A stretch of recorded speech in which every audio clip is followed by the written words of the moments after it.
ED ने 5 notice भेजा, high court ने याचिका खारिज कर दिया। सीएम अब कह रहे हैं कि भाई हमने कोई ऐसा काम नहीं किया है कि सर झुका के चलेंगे। क्या लग रहा है सीएम की बातों से? तो हमको लगता है अगर सहयोग नहीं दे रहा है, ईडी का प्रथम दृष्टा लगता है ये दोषी है, इसलिए नहीं आ रहा है। उन्होंने एक संकेत दे दिया है कि मैं ईडी के समक्ष उपस्थित होने से अच्छा है मुझे कहीं से अरेस्ट कर लेंगे। उनके लिए वो बवाल खड़ा करने के लिए संकेत दे दिया है कि हम अगर जेल में गिरफ्तार रहेंगे तो आज के स्थिति से ज्यादा मजबूती के साथ उभर कर 2024 में आएंगे। वो चाह रहे हैं एक मुद्दा बने और वो उसी के ताक में है, तलाश में है। क्या लग रहा है कुछ ऐसा केंद्र उन पर दबाव दे रहा है कि भाई आप हमारे पाले में आ जाए? उनकी राजनीति का कोई एक ही स्वार्थ है कि अपने बचने के लिए वो जो है गीता कोड़ा और मधु कोड़ा दोनों भाजपा के पाले में जाएगा 2000, वो पक्का बात है। तो गुरुजी शिबू सोरेन बीजेपी गठबंधन में 3 बार चीफ मिनिस्टर बना और अर्जुन मुंडा बीजेपी का 3 बार जेएमएम के गठबंधन में बना। तो हमको लगता है 2024 में भी खिचड़ी पाक रहा होगा। हमको लगता है इन जो आरोप लग रहा है कि 77 करोड़ का घोटाला किया है और गिरफ्तार होगा, जेल जाएगा, तो जेल से बचने के लिए ये इंडिया गठबंधन छोड़ के ये भाजपा के साथ हाथ मिला सकता है। नमस्कार, सोशल संवाद में स्वागत है। मैं शशि भूषण। हम लोग अभी साक्षी के बिरसा मुंडा के जो पार्क है जहां पर मूर्ति स्थापित है वहां पर खड़े हैं और यहां से झारखंड की राजनीति पर बात करेंगे। वर्तमान जो झारखंड का समीकरण है उस पर बात करेंगे और हमारे साथ आपको ही पता है ये हैं झारखंड आंदोलनकारी सूर्य सिंह बेसरा जी और तमाम मुद्दों पर बेबाक राय रखते हैं। और आज भी हम बात करेंगे जो अभी वर्तमान हालात है। तो उस सबसे पहले बातचीत करने के आपका स्वागत है और मेरा पहला सवाल सीएम से हम शुरू कर रहे हैं। ईडी ने 5 नोटिस भेजा, हाई कोर्ट ने याचिका खारिज कर दिया। सीएम अब कह रहे हैं कि भाई हमने कोई ऐसा काम नहीं किया है कि सर झुका के चलेंगे। दूसरी बात वह कह रहे हैं कि भाई जो ये भेड़ियों का दल है बीजेपी, ये एक तरीके से हमें नोच घेर रहा है और वो कोशिश कर मतलब तमाम वो तरह की बातें बता रहे हैं। क्या लग रहा है सीएम की बातों से? वो हताश है, निराश है, संकट में है या क्या लग रहा है? देखिए, एक तो उन्होंने एक संकेत दे दिया है कि मैं ईडी के समक्ष उपस्थित होने से अच्छा है वहाँ जाके गिरफ्तार कर लेंगे, उससे बढ़िया मुझे कहीं से अरेस्ट कर लेंगे। वो उनके लिए वो बवाल खड़ा करने के लिए संकेत दे दिया है कि हम अगर जेल में गिरफ्तार रहेंगे तो आज के स्थिति से ज़्यादा मजबूती के साथ उभर कर 2024 में आएंगे। वो चाह रहे हैं एक मुद्दा बने और वो उसी के ताक में है, तलाश में है। तो हमको लगता है कि अब ईडी 2 परिस्थिति कर सकता है।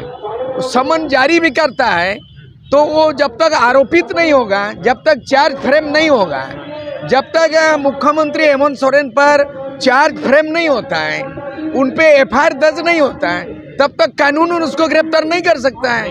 तो हमको लगता है अगर मैंने वो सहयोग नहीं दे रहा है, पूछताछ में सहयोग नहीं दे रहा है, तो ईडी का प्रथम दृष्टा लगता है ये दोषी है, इसलिए नहीं आ रहा है। तो अगर वो दोषी है इसलिए नहीं आ रहा है, ये बोलता है आओ बैल मुझे मार, तो आओ बैल मुझे मार ललकार रहा है, देन ईडी का काम होना चाहिए कि अगर दोषी है तो उनमें एफआईआर दर्ज करे और आरोपित करे और गिरफ्तारी करे। हमको लगता है ईडी का यही काम रह गया है और यही जो है ना सहमत का खेल चल रहा है।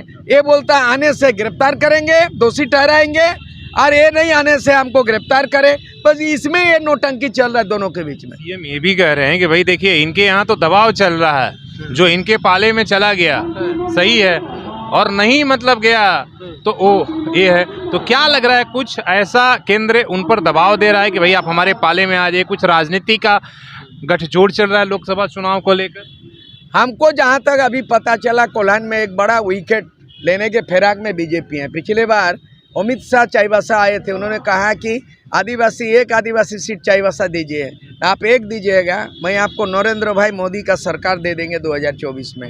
वो हमको लगता है, हमको जहाँ तक सूत्रों में पता चला कि मधु कोड़ा बचने के लिए 4,500 करोड़ का घोटाला बचने के लिए वो अल्टीमेटली उनकी राजनीति का कोई एक ही स्वार्थ है कि अपने बचने के लिए वो जो है गीता कोड़ा और मधु कोड़ा दोनों भाजपा के पाले में जाएगा 2000, वो पक्का बात है।